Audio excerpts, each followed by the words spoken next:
নমস্কার বন্ধুরা, সুবলয় রান্নার ঘরে আপনাদের স্বাগত। আজ বানাবো আমি সজনে ডাঁটা বড়ি দিয়ে চচ্চড়ি। নিয়ে নিয়েছি সজনে ডাঁটা, পটল, কুমড়ো, আলু, বেগুন, আর এদিকে ঝিঙে আছে, পাঁচফোড়ন, সর্ষে, 4টে বড়ি নিয়েছি, হলুদ গুঁড়ো নিয়েছি।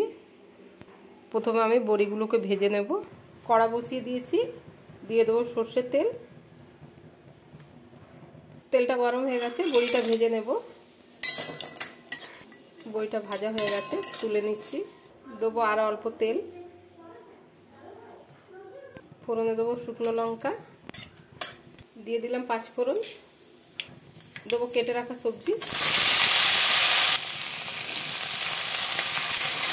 সবজিটাকে ভালো করে নেড়ে চেড়ে নেব। দিলাম অল্প হলুদ,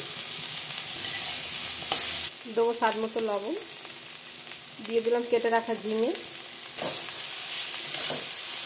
দিলাম 4টে চেরা কাঁচা লঙ্কা, দিয়ে দেবো সর্ষে বাটা,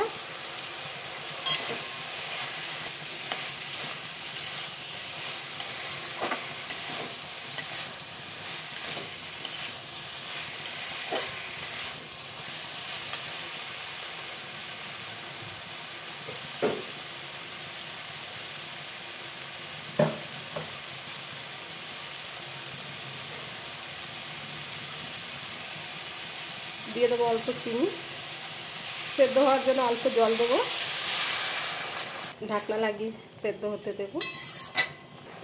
দিয়ে দিলাম ভেজে রাখা বড়ি, নাড়াচাড়া করে আর কিছুক্ষণ হতে দেব। আমার রেসিপিটা হয়ে গেছে, আমি অন্য একটা পাত্রে বের করে নিচ্ছি। আমার রেসিপিটা যদি ভালো লেগে থাকে বন্ধুরা, তাহলে লাইক, কমেন্ট, সাবস্ক্রাইব অবশ্যই করবেন। ধন্যবাদ। আশা করি ভালো লাগবে, ট্রাই করতে পারেন।